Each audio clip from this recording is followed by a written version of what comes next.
And they also decided that they are going to protect and develop serious restoration of 1970s old working class areas as cultural heritage districts, an entire district, like all old one type preserved as is, but adaptively reused here and there. And this is the decision of public participation, throwing out the experts. And it could only happen because of a high degree of democracy in the city government. Now, how do these people start to work on rebuilding the city over 40 years? They started to create a list of problems, very, very practical. What problems do we have in our city? They started an inventory of problematic spaces as a basis for action. So, they break away from the social housing commitment, and then avoid having to face protests head-on. The city mayor, the business sector, social workers, ordinary people from the neighborhood, they all sit together to, they secured private money, they secured leading actors in industries, politics, and civil society. And then they officially informed the council of the city's plan. And the reason why this plan can continue over so many years is because it really comes from the people. Now, the very interesting irony, bizarre development is Rotterdam is so democratic that they are democratic to a certain point that they need to learn from the positive effects of elitist technocrats. Someone say, okay, we have so much participation. Let's hear what the technocrats have to say, and maybe we have something to learn from them.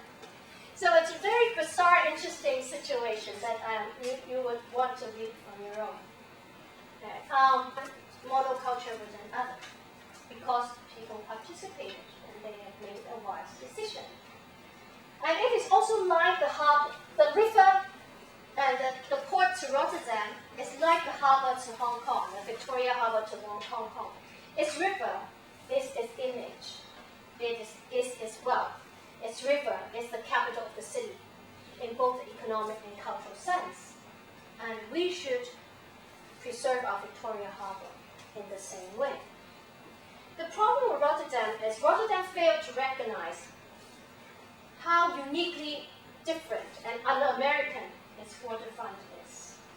The American waterfronts can fail to reinvent themselves, but Rotterdam and Hong Kong are able to do that.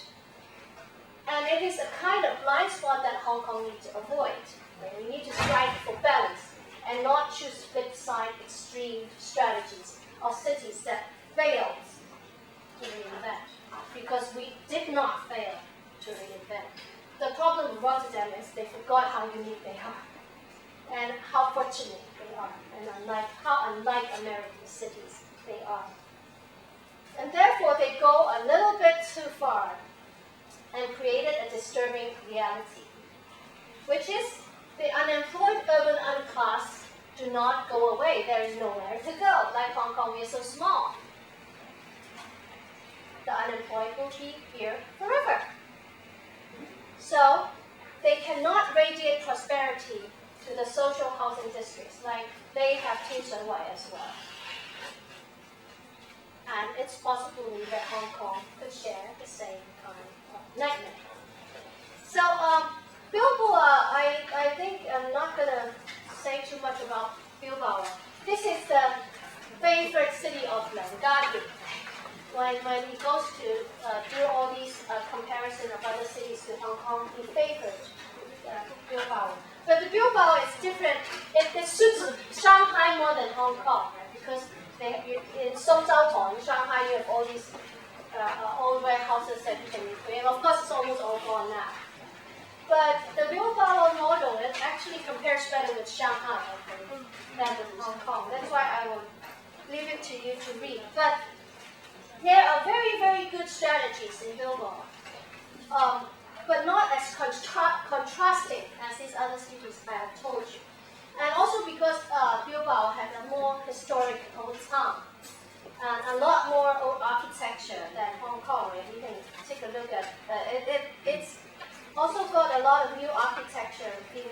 old ones being preserved all over the city. And you see the new architecture blends into the size, the color, and shapes of the old city. It doesn't stick out like ours. And also, although it has to build roads and bridges and all that, it's got a lot of praise for doing it well. The regeneration of this industrial district into a cultural and business district at the heart of the city.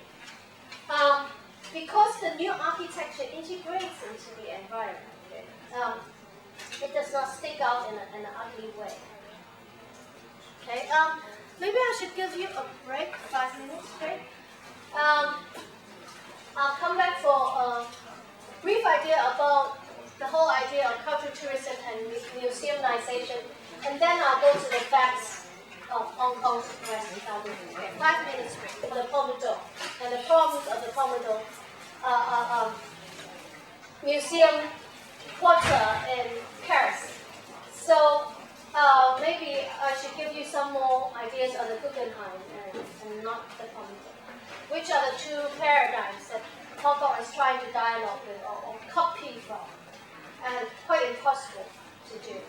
So this essay on the museum from the Cultural Policy book actually tells you about why people want to build museums.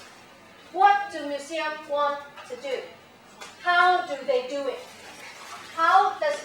Some museums want to tell you how advanced our civilization is by showing you how barbaric other people's culture are.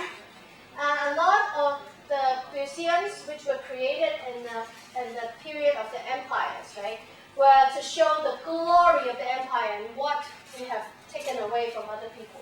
Right? If you go to the British Museum, what you see is things from Yuan and things from Egyptian pyramids and so forth. So this is one level you can understand museums as the show of force, of power, of control, and educating your population certain values in your culture.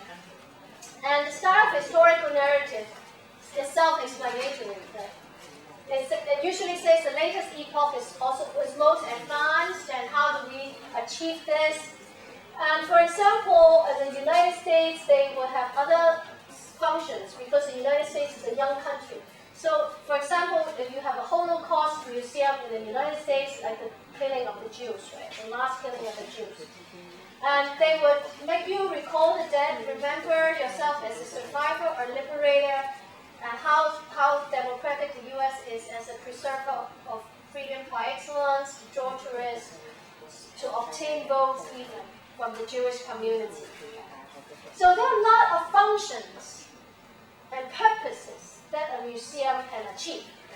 And by studying how the museum tells a story, spatially, through its artifacts, and through how they lead you through the exhibition, actually tell you the mentality behind the museum. So studying museum is a very, very good way of studying the dominant mainstream and even official mentality of the city and its culture.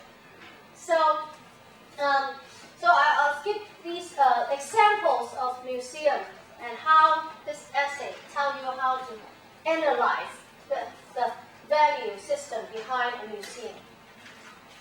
And for example, it has a very good case studies about prison museums in Australia. And remember, right, the stereotypical image of Australia was Britain sent its prisoners to colonize Australia.